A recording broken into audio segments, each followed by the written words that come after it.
Hello and welcome to this edition of Behind the Stumps. My name is Jack Crawshaw. I've got former South African Test cricketer HD Ackerman alongside me for the ride, and we're back for the summer. Yes, they've commissioned 20 episodes, which I don't know who made that decision and how, but anyway, they've let us do it, HD, and we're here thanks to Bailey's Fertiliser. Now, Bailey's Groabsorb, ensuring WA Sports Turf absorbs every drop this summer. Great to have Bailey's on board. You can get them at Bunnings Warehouse. But HD, welcome to you. Great to see you. You're a man of the world, and you're recording this show in Bali, believe it or not. Hello. Hi, Jack. Look, it'd be very nice if you and I could actually be in the same country to do one of these shows, but it seems as though that's impossible. I am in Bali, but I come back to Perth tomorrow. It was just a couple of days away with my family because I've actually been in Dallas, Texas, of all places, doing a little league there, what they call the NCL, the National Cricket League. There were a couple of Australians playing there. Jason Behrendorff was there. Young Will Basisto from Western Australia, who plays local cricket for university. He was over there. He had a very, very good tournament, in fact. And it's just all the expat communities from Pakistan, India, Sri Lanka, Bangladesh. They are responsible for cricket in the United States going north, if I should say. You know, it really is taking off. They love their cricket, and they obviously want... They've moved from India and those places to the United States, and they want their children to have the same love for the game that they grew up in. And it's fantastic to see. Not that the Texans knew much about it, but the umpires did wear the cowboy hats. And T10 seems to be taking off now all of a sudden. Like it was T20 was the in thing, and now T10's the in thing. Well, I don't know if you've read, but there's a rumor that there's a new format arriving that's going to be, I don't know what it's called.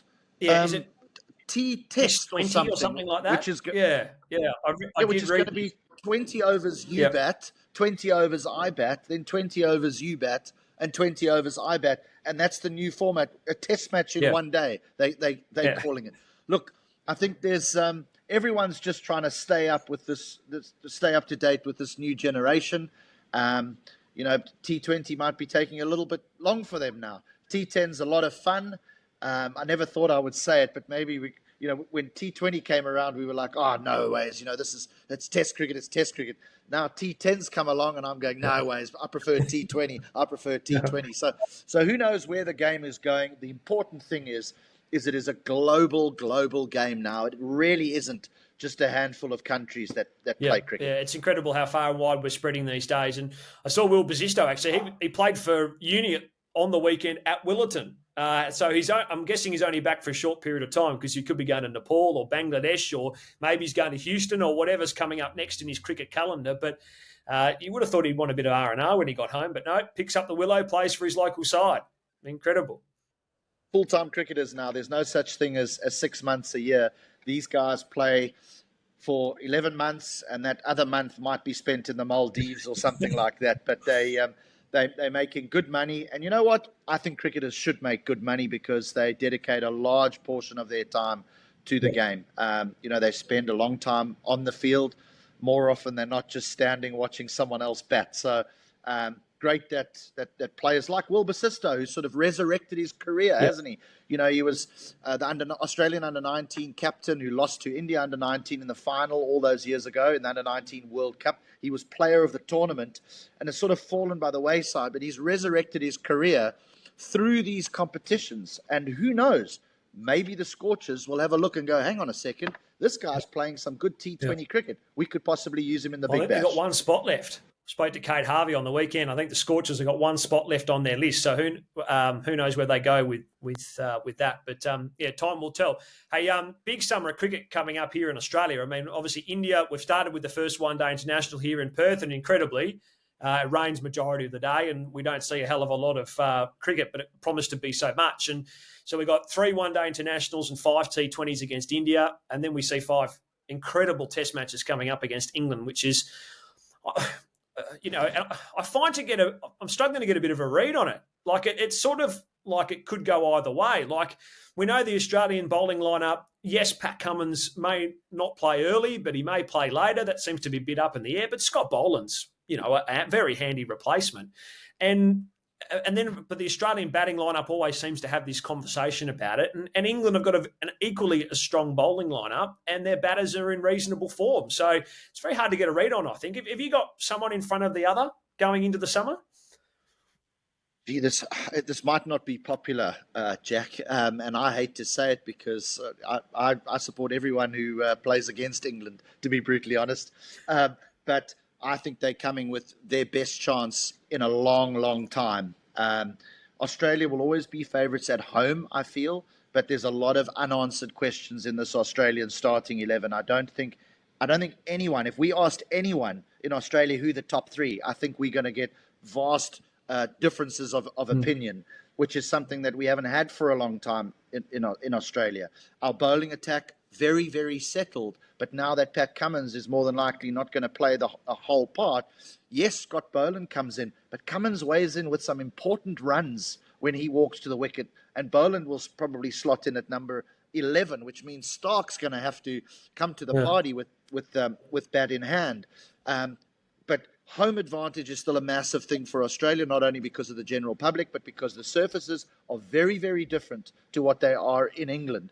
And I'm just looking forward to see how England play this brand of cricket that they've promised the globe in Australian conditions. I do think, though, they're bringing a very, very good side with a wonderful bowling attack. If they can keep Archer and Wood fit, Australia might have a problem. Well, it's an interesting point you mean about the build-ups, right? Because India have come to Australia for this white ball series and arrived 3 days beforehand and got found out on in a completely rain-affected game, but got found out on a bouncy west pitch, right?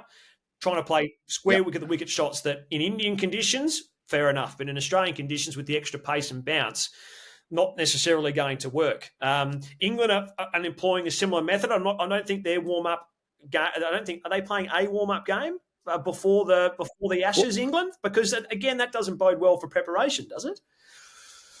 Well, McCullum normally takes them on a golfing holiday before a tour, doesn't he? So Joondalup's quite a good course before the first series. We could maybe organise them a few hits because, look, I still believe that preparation is of the utmost importance. And I think you've got to have hits. I think you've got to get used to the conditions. I mean, if I could just briefly speak about my own personal experience, I mean, I remember going to Sri Lanka many years ago and thinking, well, I was going to get 1 million runs because I could bat.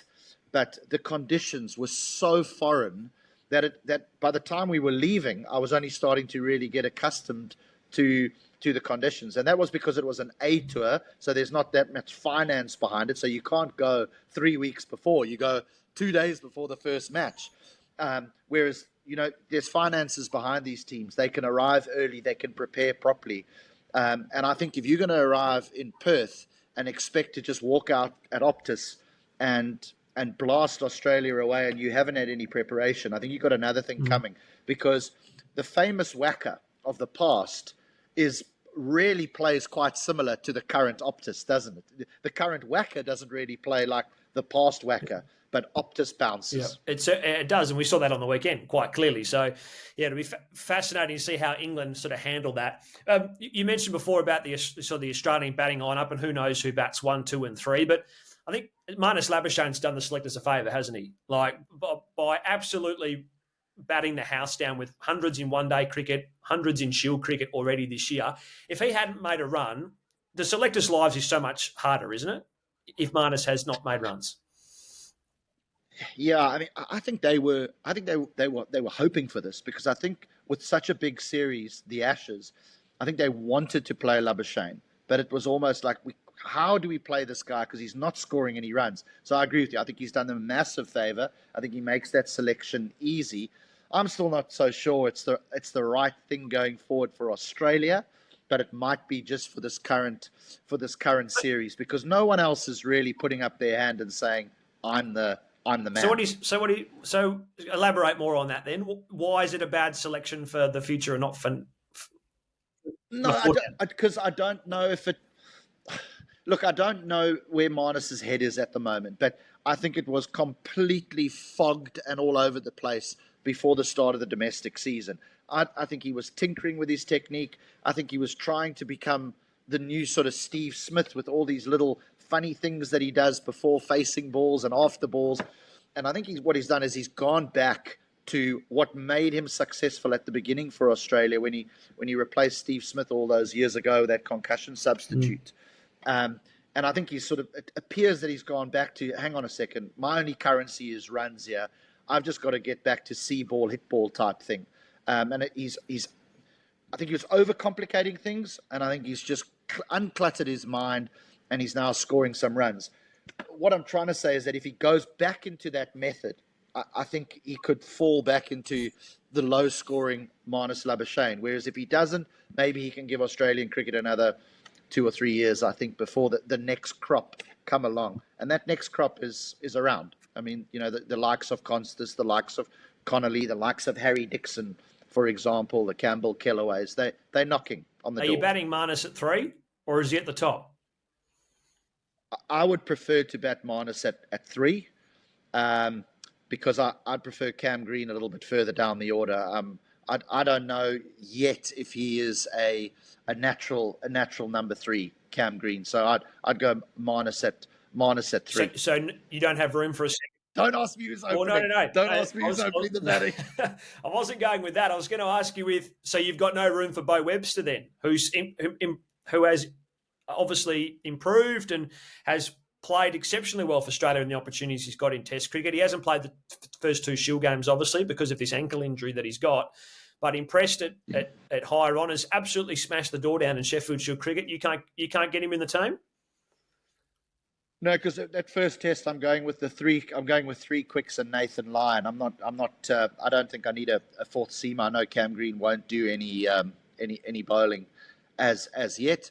But again, I don't think you can go into that first Test 70% fit. If Green is not fit, and he's not playing at the moment, I'm sure he will play quite soon for WA. But if he is not 100% fit, then I think Webster makes it as not a batting all-rounder, but as the batter to come in there at number 6. So if Green can't bowl, are you still picking him?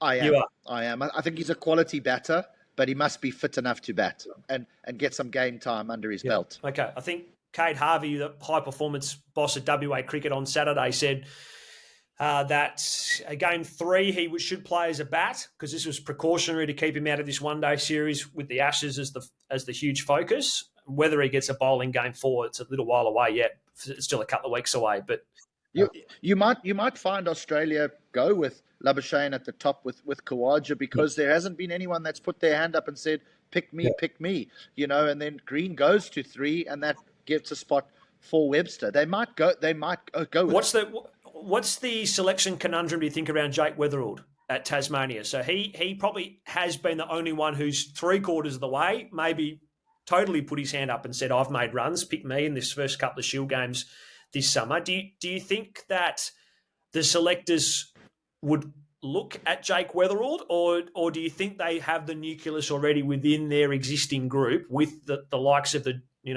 Josh Inglis's and the Sam Constases and these type of players that they might not go outside of that bubble? It's only right that they look at him. I just don't think that they're going to with this type of series, with the Ashes. I think there's a lot that surrounds this series, and it might be a little unfair to say to Jake Weatherall, here's your debut, have it at Optus against Archer and Wood. Again, I think I said it when they picked Constas. I would prefer to see them go with a Constas up front, and if after 3 Test matches he hasn't done it, then you pick and you move on to the next guy and you say, right, you don't go to the back of the queue, but you've got to go and earn your way back into the side now. Whereas if they pick Weatherall and after 3 Test matches he fails, where do they go from there? Do they go, okay, Constas, you coming back? And by that time, you've probably dented that young man's feeling about the game. Steve Smith, let's get on to him. So looks as if Pat Cummins doesn't play, clearly Steve Smith captains the Australian side and probably wouldn't put a foot wrong. I think I saw today that he averages 60 with the bat as the captain and 45 or something without being the captain of the Australian cricket team. So clearly he performs a lot better when he's in that leadership role. But interesting build-up for him. Like, he spends a lot of his time now in New York, and I think he likes living in New York, which is, each to their own, obviously. But should he have been and he spoke today in the press about how he gets fatigued a lot more, mentally fatigued a lot more these days than he did, say, 10 years ago.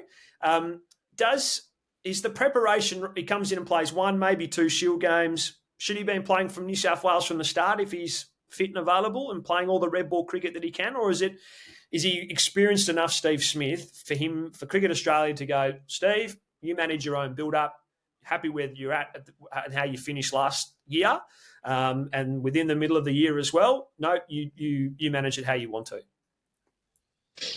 The word you use there is so critical, is manage, because how do management manage that situation? Yeah. Because if he's allowed this type of preparation and it doesn't start well, will there be a lot of questions from within the group? Whereas the other players are expected to play a part of the Shield sort of build up. So managing that situation is going to be critical.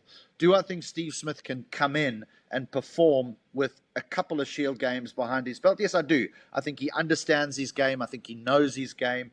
He knows what's required in order to prepare. You can never question. We've never questioned Steve Smith's preparation. I mean, he'll bat for an entire day in a net session without allowing anyone else the opportunity until he knows that he's ready to play. I would have question marks if he got off the plane and said, right, I'm ready to go tomorrow. Yeah. Then I'd have some question marks. So I'm pretty sure that they've sat down and they've said, okay, these are the games we're going to identify. You need to come back. You need to play a couple of games before the start of the Ashes. So I wouldn't be too bothered by him missing the first few, but he can't miss them all. Yeah. He's going to have to come back because I use it as an example. All those players that retired all those years ago and continued to do so, but keep playing. They keep going back. Remember when Gilchrist retired and then went to the IPL? Yeah. And he actually had a bad IPL. Yeah. It's like you can't just stop playing and then expect that it's all going to still be there. I know that we wake up in the morning in our beds at the age of 52 and go, I can still do this, but you can't. It just doesn't. It just doesn't work like that. So he's going to need to bat. And there is, one middle is worth 50 net practices. Yeah. And there's two Shield games. New South Wales play Queensland at the Gabba, and then they played Victoria at the SCG in the two games before the first test. So if he plays in both of those two, or at least one of those, I think he said today in his press conference he could probably just have a couple of hits and he reckons he'd be good to go. So maybe he's still doing a fair bit of work on the outside though. That's it. Now, Darren Gough's joining us on the show today. The former England quick played 58 Test matches, 229 wickets. Darren Gough, and someone who has the English bravado. Like he's got the larrikin. The larrikin nature, and he probably is a bit of an Aussie in a way. Like he's got that sense of humour, and he's got that Aussie bit about him, Darren Gough. But you've had a little bit to do with him over the time, HD, and is that a fair comparison? He's a bit like an Aussie, Darren Gough. He is, and the thing is, that's what makes him popular. He's a popular Englishman. He doesn't matter where he tours. When he was touring with England, everyone loved him, whether it was in South Africa, whether it was in the Caribbean, whether it was in Australia. They enjoyed him because, number one, he came to compete. Number two, he didn't take himself that seriously. And number three, he always gave the media something to work with. So, Goughy's great. I mean, we've been playing against each other. We played against each other, since about the age of 18. He came out with the Yorkshire Cricket Academy, and he used to wear a bandana when he used to run in and bowl. He got through his game of cricket, and then he'd be found at the nearest nightclub having the tallest beer that he could find because he was a Yorkshireman and he believed that beer followed cricket. So I'm looking forward to hearing what Darren has to say because he's still an Englishman. I mean, he's a British bulldog. He wants England to win. He can be outspoken at times, a little bit controversial. But he's a great man, and he's going to give us plenty when we hear from him. Yep, he's coming up in just a sec. A little bit later on, we're also going to talk about WA's poor start to the Sheffield Shield season. Norton 2 now WA lose to New South Wales in the first game. A narrow 3-run loss to Tassie the other morning, and probably had their chances to win Western Australia in both games. So probably not capitalising on opportunities there, but we're going to talk about them a little bit later on as well. So look forward to to that here on Behind the Stumps. First edition back for 2020, or this summer, I should say, because we did some episodes in the beginning of the World Test Championship and at the start of the West Indies series as well with the big man Ian Bishop. But looking forward to being here across the Ashes summer on Behind the Stumps and in this slot on a. If you're listening on Sport FM on a Tuesday night, you can also catch the episode on YouTube as well as we roll it through, which is really exciting. And we'll get to learn more a little bit about HD Ackerman, who we've discovered in the last 24 hours. If you have seen his Instagram, HD Ackerman, you're fond of a pink drink, HD, I see. You're obviously in Bali enjoying a bit of R&R, and you're fond of a pink drink, which is completely I am. Each to their own again. You know what the thing is I'm not a massive cocktail drinker. I like a glass of wine. I like a beer. I'm not a massive cocktail drinker, but it seems the thing to do here in Bali is to sit in the pool and have a cocktail. And the only one I'll drink is a strawberry daiquiri. Very good. Well, I'll leave the pink drinks to you, HD. I'm sure you'll be able to just manage that. We need to get to a quick break. If you're listening on the radio on Sport FM, coming back shortly, Darren Gough is our special guest, and he's going to join us next. Behind the Stumps is all thanks to Bailey's Grobsorb, ensuring WA Sports Turf absorbs every drop this summer. Welcome back to Behind the Stumps here on Sport FM. Great to have your company wherever you may be listening to us, and the Ashes are on our doorstep. And it's great to have a man who played a lot of cricket with England. I've got a feeling he might have a little bit of air of confidence about him, perhaps going into this series. He played 59 test matches for England, 59 one-day internationals, 229 wickets at an average of 28. Darren Gough is his name, and he joins us now on the show. Darren, thanks for your time. Much appreciated. No problem. Good to see you too. HD, how you doing, mate? Not seen you since Nepal. Yeah, I'm going back there, and I was sad to hear that you might not be joining me, man. But maybe there's some work for you here in Australia doing the Ashes. Are you? Have you been invited yet? No one's invited me. Playing against Australia that many times.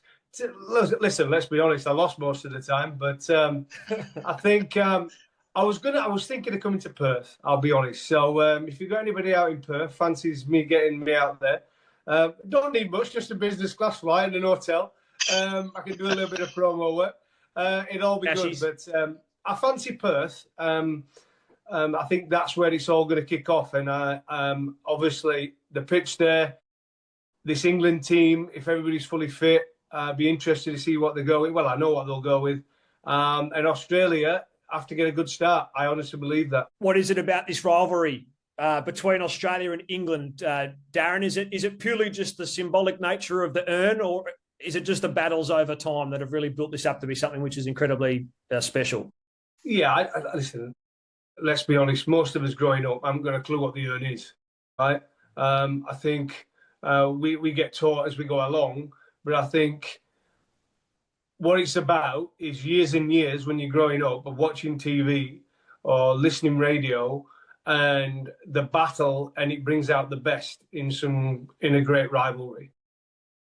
For me, obviously 1981 I was 11 years old, and influence hugely on my sporting heroes are all from when I was 11. Seve Ballesteros, Glenn Hoddle, played football for Tottenham in England, and Sirian Botham, 81 Ashes, where he was just absolutely ridiculous.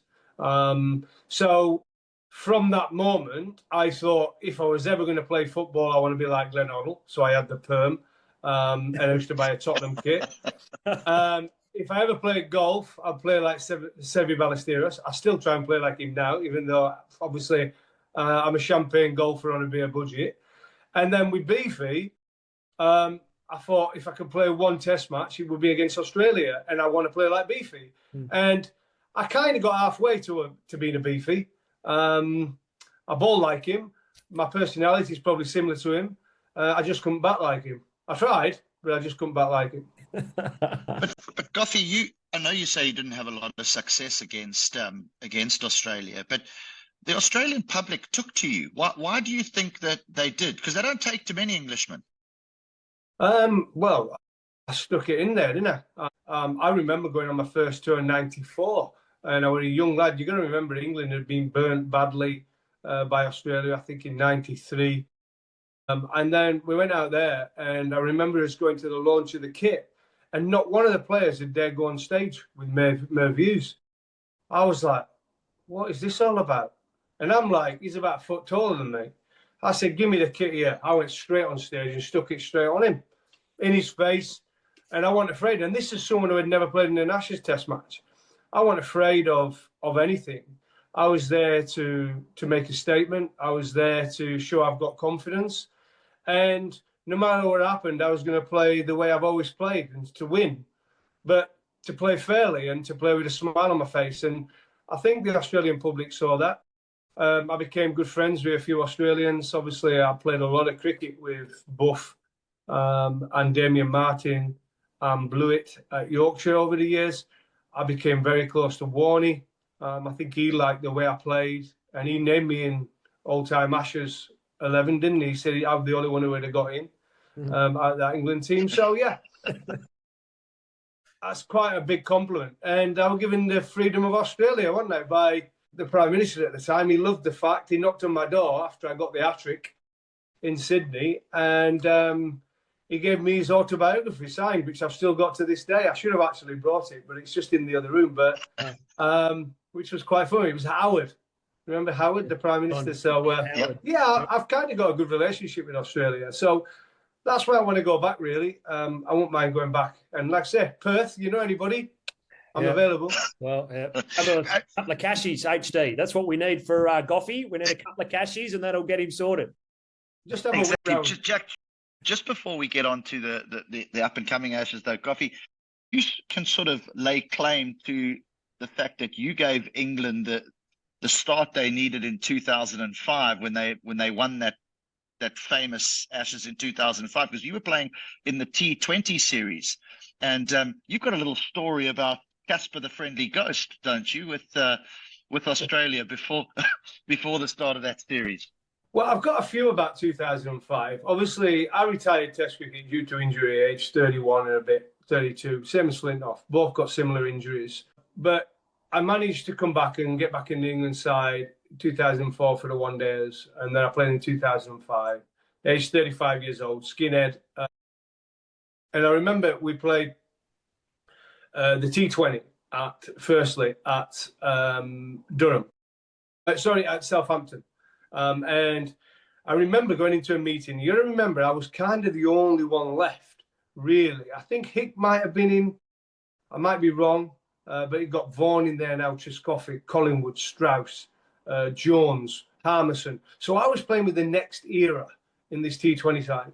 And Douglas Fletcher was the coach. And I remember us going into that series, and he said, right, T20, time for a bit of fun. Not bothered what happens. Go out there, Gough, you're leading the attack. He says, I don't give a monkeys what happens. Go out there, Hayden and Gilchrist, bounce them.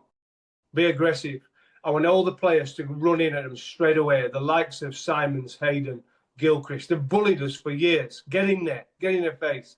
Not bothered if you get smacked all over. Just go out there. And when you bat Trescothick, go out there, slog it. Slog them all over, run at them.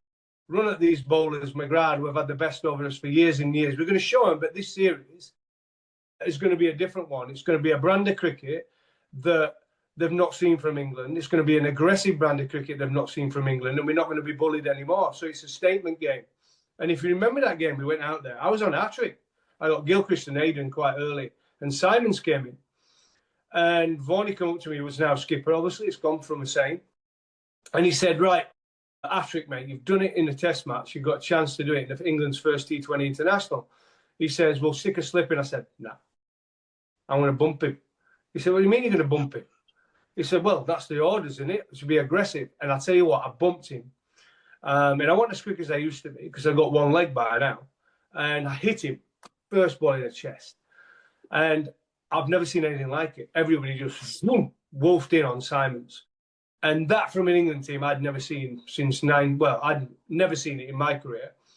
We had some good players in the 90s, but it wasn't an aggressive natured team. There were some good players like Adderton and Hussain and Stewart and Hick and Rampakash and all these guys, Butchers, tough nose, but they weren't that way inclined. And this England team, I thought, meant business. Harmison could bowl 90 miles an hour. Flintoff could bowl 90 miles an hour. Simon Jones could bowl 90 miles an hour. I used to be able to bowl 90 miles an hour. So it was a statement game. And then we played the one-day games, which you were talking about, and we went in when played at Durham and they were in the castle. And Shane Watson came out in the papers just before that game, said he was scared in his room. It was a haunted castle. So he slept in Brett Lee's room. So basically, I bowled at him. I was bowling him and Damien Martin at the death, my Yorkers, which I still had. Kept bowling 2 dot ball Yorkers to Damien Martin in my last over. And on the second one, I come back and Shane Watson was just staring at me like, thinking, so I went to, ooh. And he didn't laugh at all. So I bowled the next ball, and it was another dot ball, of course. And I went past him and tapped him on the arse. I said, "Don't worry, mate, you can sleep in my bed tonight." And then he did smile. So, yeah, look, I enjoyed playing against Australia. They were awesome. I learned a lot from playing against some great players. I was lucky enough to play against some great players, some tough players. And I think England have learned over the years. And if you look at the brand of cricket they're playing now, guys, I know you've got a couple of England players think they've invented this brand of cricket. But if you look back to Australia, Michael Slater were doing this in 1990, 91, you know. Yeah. Michael Slater were playing like this for years ago. He was way ahead of time. Yeah, the Bazball theory. Toughest opponent, just before we get on to the current day stuff, who was the toughest opponent from an Australian cricket perspective that you came across in your time, Darren? I had some great battles over the years, from Michael Slater, my first tour, to Steve Waugh, who just never smiled. He just never give his wicket away. You could beat his bat 4 times in an over and still hit it for 2 fours, the other 2 balls. He was largely frustrating. Ricky Ponting hates the fact that I got him out 10 times in Test cricket. So he was tough. Justin Langer, I actually retired from first-class cricket. The over I got him out against Somerset. I got him out and said, that's it. I was captain. I threw the ball away. I said, that'll do. Last wicket, Justin Langer, Australia, and I'm finished. I didn't bowl again. Wow. So yeah, those were pretty tough. Hayden, only played against him in 1 day, really, at the end. And he made me laugh because he was tough. He used to come at you and walk down and he'd say stuff. He'd like almost abuse you while you were bowling him and say stuff like, I thought you were quick. I thought you were swinging. He said, I'm going to hit your next ball for 4. And it used to make me laugh because it never bothered me, that sort of stuff, you know. Yeah. I think people realised pretty quickly sledging me were never going to work. I didn't give an absolute shit, you know. Certain players, I think it affected. But with me, just went in one ear. I come from a mining background in Barnsley, mate. If somebody sledging a word with me, it's not going to bother me. And where I'm from, it's called the Barnsley Kiss. So, yeah, it never bothered me, that sort of stuff. But they were tough, mate. All those guys were tough. Yeah, really, really tough. Darren Gough's with us, if you've just joined us, former England quick. So let's get on to this series. Goughy, of course, England are about to hit to Australian shores. We've seen the squad announced, but maybe give us some idea of what your question marks are around this England squad going into this series, and then we might dive a bit deeper from there. Well, I want to put my glasses on now because I look more intelligent. I've seen HD. Man, you've got yours on, mate. I mean, look at it. I can't see anyone. You can tell the age. You can tell the age now. But I'll put it up. So I've got the squad here, right? And I look at the squad and I think it's strong. I think it's a squad he's put in there for all different grounds we're going to get to. And what you've got to remember as well with this is, but that's not full and final. The Lions squad are going to be there as well. I mean, I've never seen as many players. They've got 18 players there, and 4 of them have played Test cricket before, which you've got Fisher, Hartley, obviously left-arm spin. He's not going to come into the squad. Josh Hull, the left-armer from Leicester, and Rehan Ahmed, the leg spinner. So they have got those there as well, and they've got Sonny Baker and Jordan Cox, who have played one-day internationals as well. So 18 players, 8 all there, 16 players, Ashes squad. I mean, that's a lot to choose between, right? And England won't be afraid to bring in players in from that if they have slight injuries. I think on that Perth test, what I'd like to see is England going in that test match with no spinner, play Jacob Bethel at 7, so pack the batting in that first test, and then go in with 4 quicks, which will be Wood, Archer, Stokes, and Cass. They're the 4 I'd like to see in Perth. If not Cass, I think they'd go for Josh Tong, who knocks over the tail. One of the biggest things England have always struggled with for many years now. We've got pace of Wood and Archer, but they don't knock over the tail end. I cannot get my head around it. How we've got 2 quicks who are as quick as anything out there who can't knock over tail. And I think Josh Tong has proved in his short career so far, but he can do that. So I'd go in with that in Perth. It'll be interesting if they do, and if Wood's fit for that first test. Mm. Well, I mean, is that not a big thing? Is the fitness of Wood and Archer? I mean, if they both fit, I'm the same as you. I mean, if I was an England selector, I would be playing both those quicks in Perth. But can you see them beyond Perth playing together, or do you think the England management will play one at a time to try and get them through the series? Yeah, I think they'll play one at a time. And but in that first test, you've got to go out with a purpose, and I think they'll go out with 2 quicks if they're fit. Wood and Archer. Listen, let's not underestimate Stokes here. 230 test wickets he's got now. Yes, he's played over 100 tests, a lot of test matches. But this guy is the heartbeat of that team. He bowls long spells. I want to see him bowling less long spells because I think he's that good a bowler. I think he's a strike bowler. And I think he's going to be important if he's fit and he plays all 5 tests. He's going to get runs and wickets, mate, and catches. He's a genius. And he's like you, though. Yeah, he's the heartbeat.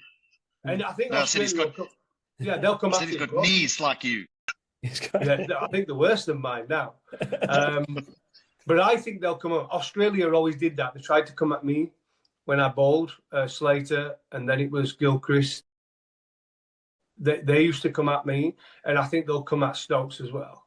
They know if he gets off to a flyer, he's going to be on cloud 9, and he's going to lift everyone else around him. That's why he's such a good leader. But Wood, if he's fit, and it is odd, isn't it? But these guys just don't play now. They literally don't play for 5 months and then play a test match and then have a test match off and then play another one. But I think that's what they'll look to do. If we can get 2 test matches out of Wood, I'll be over the moon. If we can get 3 out of the Archer, I'll be over the moon. And then I'm not bothered who plays the rest. But we need them to play 5 between them. So you're not playing a spinner. Is that because the nature of the wicket in Perth, or are you not playing a spinner because you're a little unsure about that department within the test side? Look, he averages 14 test cricket. He does get 5 for us. I don't mind him, but I just think the nature of the wicket in Perth and the nature of what we want to set. We have got Jacob Bethel. We're not sure how it. People are talking about Ollie Pope, Jacob Bethel, who's going to play. I think if Jacob plays Bethel and we have to see him and see what he's like, he has to bat at 7, right? And we have a look at him. And then if Pope fails in that test match and Jacob Bethel batting at 7 gets runs, they then can say, right, we're going to put him to 3. Yes, it's a big rise, but we're going into this series not knowing. They've already dropped Ollie from vice-captain and put Harry Brook there. So they're kind of preparing themselves for it, which I think is quite a negative way to go into the series. I think Ollie Pope is a top player. He does get hundreds, and he does average late 30s. So I'm interested to see what they do. If they do go with Bashir, they will not play, obviously, Jacob Bethel. They will go with Ollie Pope in that first test. So they could go in with a spinner, but I like the fact that we've got Bethel who can bowl spin as well. Is he going to bowl 20, 30 overs in innings, our spinner? Will he bowl 10 overs in Perth? I don't know. You guys know more than me. Yeah. Turn on, Jack. No, you go. I was just going to say that I think he possibly will, because Nathan Lyon will probably bowl 10 in Perth, so potentially he could as well. Nathan Lyon gets a lot of bounce. I mean, I think he can bowl on the bouncy Perth pitch. I think if there's no turn for Lyon, he still can be successful because of the bounce that's there.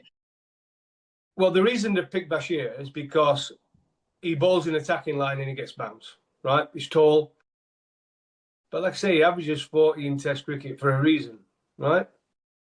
Nathan Lyon averages what he averages. What's he averaging these days? 27, 28? Because he's good. Yeah. Now I know that you wanna focus on the England side, but if you look at the opposition in Australia, Goughy, Stuart Broad's come out and he's made some comments, and I think a lot of people don't think they just throw away comments. Might be some legitimacy to them. Do you think this is an unsettled Australian side? Forget the bowling attack, even though Cummins might not play the first test, but what about the Australian top? I mean, why did they just come out and say he's not playing? It's ridiculous. He's coming back from a stress fracture. He hasn't played a game yet. He ain't playing. Just get over it, Australia. He's not playing in that first test.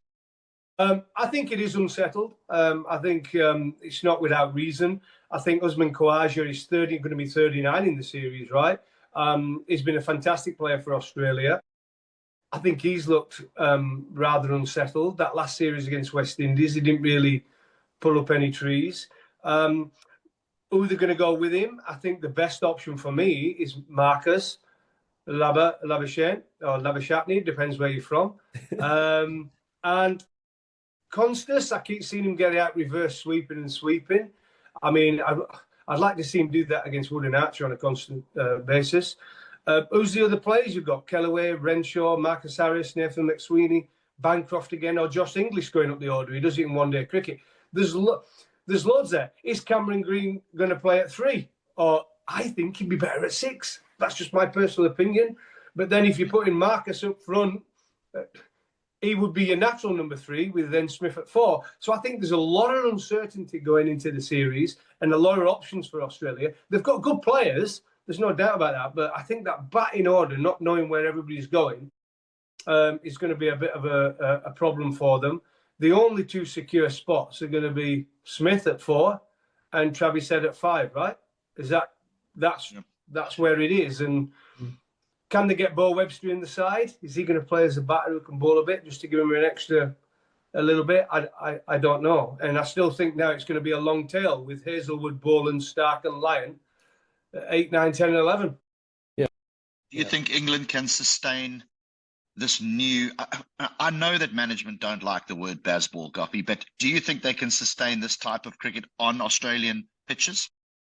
Well, we're going to find out. I think they have tamed it down a bit. I think what they've realised now, but actually cricket is a game where you do need some cricket intelligence, in-game management.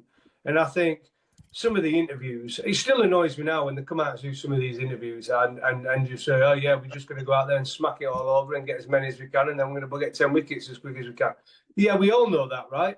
But I'm sick of hearing it now. You've got to be at some point in-game management. And I think England did it quite well against India.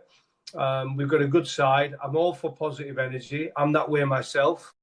I believe in my own ability. I believe in my team's ability when I coach and stuff like that. That's the way I am. But there's got to be some responsibility as well. If we go through life with no responsibility, the world would be a messed up place. I'm not saying it's not a messed up place, by the way, but in certain countries, when there's no accountability and no responsibility, that's when it all goes to pot. Prediction, Okay, Goughy? just lastly then. Lastly. Do you want Jack, to go to the lastly, prediction? I was going to ask about the prediction. You're going to ask about the prediction, HD. That's exactly what I was going to ask, is where are England's wins coming from? Which venues? Well, could be all of them. But no, realistically, where will they come? The day-night test, I'm having that as a write-off test. That could be anybody's. I think luck comes into a day-night test. In Brisbane as well. It's Brisbane. I think anything could happen. I think the toss of the coin. I think that when you get bowled out, I think there's going to be a lot of factors in that. And England have got so many options in there. I think they could even bring in Potts for that game as well, with a swing and Atkinson, Archer playing in that test match, and Stokes got huge skill. I think the wins, Perth. I think I fancy us in Perth, the way we bat, the way our batters like the ball, where they hit, the areas they hit it. I think Perth's going to be hugely fit, if our bowlers are fit, and that's a big if. And I fancy Melbourne. Yeah. I do fancy Melbourne for this England team as well. They're the two. Now it's whether we lose 3-2, right? Darren, it's been great to chat to you. Thank you so much for your time on Sport FM. It's greatly appreciated, and hopefully you do get out to Perth and enjoy some of the Australian sunshine. But again, thanks for stopping by and having a chat with us. No problem at all. Enjoyed it. Welcome back to Behind the Stumps. That was Darren Gough. Yes, HD's put his pink drink down during the ad break as well, so he can finish off this segment. Thank you, HD, for that. It shows a lot of commitment at your end. But Darren Gough, a fair larrikin, as we mentioned earlier on in the show, we got what we thought we were going to get, HD, with Goughy. We did. They're confident, aren't they? They are confident. I mean, he mentioned 5-0. I don't think he's that confident, but he certainly believes that that England have got a real chance here. Yeah, he certainly does. And they've got the squad, as what you've spoken about a little bit earlier. I think Australian conditions might play a little bit into Australia's hands, but we'll see how it pans out. There's a few weeks to go, so we won't dive all the way into it at this point in time. We've seen the white ball series as well start here in Perth, as we mentioned a little bit earlier, with the Australians winning that first game. Obviously, severely rain affected, and India probably got the worst of the conditions when it came to batting. But it's incredible that we're about to see probably two Indian greats and world cricket greats at the end of their careers, probably the last time in Australia, HD and Virat Kohli and Rohit Sharma. Two have been staples in the Indian cricket lineup for as long as ultimately that we can remember. But it's a new path for Shubman Gill, obviously, as the captain. But it's going to be a poor loss for world cricket once the likes of Virat Kohli and Rohit Sharma decide to hang up the bat and move on. It is. I mean, Virat Kohli for me he'll go down as one of the great players of all time. You know, I mean, I think he may have hundreds in all three formats. In fact, I think he does in all three formats in international cricket. There's not a huge amount that can say that. Sharma's been particularly good in the white ball game. He's led India exceptionally well in the white ball game. But isn't it funny how the game just moves on? Because I was almost surprised to see them arrive here. I thought that they had retired. I really did. It just shows you how naive I was. But isn't it amazing how the game just moves? And that's what will happen again. You know, there will be the next great players will arrive. You know, you've already got Jaswal, what a player he is, and Shubman Gill. You know, so will India miss them? Briefly, but they missed Tendulkar briefly. They missed Gavaskar briefly. They've got 1 billion people that like cricket. They've got a whole heap of money. So there is going to be some more superstars on their way. Yeah, second game coming up on Thursday in Adelaide and Saturday at the SCG, and then a 5-match one-day series. MCG, I think's public allocation exhausted. That's 95,000 plus at the MCG for that T20 game, which comes up in the second of the 5 games. Huge Indian population, as we know, in Melbourne and Sydney. Yeah. Yeah, and Cricket Australia are going to have to find those are the ways they're going to have to find some money now, because they're not going to get it from India anymore after the handshake debacle. I don't know if you've seen the advert that had to get ripped from social media. Cricket, I think it was KO Sports, tried to do a bit of a tongue-in-cheek advert for the coming series, and they took the mickey out of India and their non-handshake of Pakistan. Right. And the players were involved in it, but India didn't take kindly to it, and it's been hooked from social media. And I think they've realized, be very careful, because if a line gets drawn through your name, that's the end of you. Wow, I hadn't seen that. I've seen the one. Yep. I've seen the one with Travis Head singing Aerosmith, but I hadn't seen that one. Oh, okay, right. Do a deep dive. Do a deep dive. Okay, it'll be on the dark web somewhere. I'm sure we'll be able to find it. Moving on, so Western Australia. Poor start to the Shield competition, 0-2. Had opportunities to win both games. WA were at the top for 3 or 4 summers with winning those Sheffield Shield titles. It could be they've come down to the low ebb, Western Australia potentially here. We could be in for a lean summer. A little bit concerned, HD. It looks that way, doesn't it, Jack? I mean, last year wasn't the best of summers either. Western Australia have had this, I suppose we can call it a dynasty, isn't it? If you win 3, you're a dynasty. Yeah. But all the great sporting teams around the world, it comes to an end at some point. It's just how quickly can you get it back up there? That's the key. It's taken Manchester United 13 years. They're still nowhere near it. Liverpool took them 27 years. The New England Patriots, since Brady left, haven't won again. So Cade Harvey and his management have got some work to do to find the next group that's coming through, because of their success, so many have gone on into that Australian setup. When there's A tours that are picked, the other half of the team go, and you've almost got to pick a whole new 11. And then there's also been some unkind injuries. We think of especially someone like Lance Morris, who, with Cummins' injury, you never know. Maybe this was going to be his opportunity for an Ashes test match. So they've had a few things. You're almost, a victim of your own success. But Western Australia still are a powerful cricket state. And it's just a matter of them finding the next group of players. The likes of the Fannings and the Goodwins and the Wileys are going to have to start performing more regularly than what they have been. Yep. And you mentioned Joel Paris there. Joel Paris is a huge loss for WA and might not play another Shield game until after the Big Bash now. So massive. It puts a lot of pressure on the likes of Matt Kelly and Cameron Gannon as the experienced players to really stand up and lead the youngsters like the Bryce Jacksons and the Albert Osterhazens and all these type of players that are coming through now. Yeah. And I tell you what, is that God willing, nothing happens to Nathan Lyon. But if something does happen to Nathan Lyon, I honestly believe Corey Rockacholi is next in line. I think he's a wonderful off spinner who's got better and better and better as he's got more and more comfortable in that Western Australian setup. And it wouldn't surprise me if Australia called him up. Well, that would be a huge blow. But let's hope Nathan Lyon stays fit. It'll be a huge blow in both ways, both for Australia and for WA. But Corey Rockacholi would be, he would be over the moon. But anyway, let's hope Nathan Lyon doesn't get injured. But anyway, we're off and away on Behind the Stumps, the first edition. Looking forward to next week, 6 p.m. Tuesdays on Sport FM. YouTube version goes up as well around about the same time. So enjoy that. And we look forward to you joining us again next week on Behind the Stumps. All thanks to Bailey's Grobesorb, ensuring WA Sports Turf absorbs every drop this summer. So thanks to Bailey's and the team for getting on board. HD, back to the pool for you. Maybe we'll talk to you when you're at home next week, perhaps, or you might be somewhere else. You're a man of the world, HD Ackerman. I'm hoping that I'll be at home, but I'm certainly going to go and complete my pink drink right now. Very good. HD Ackerman here, Behind the Stumps here on Sport FM. We look forward to catching you again next week.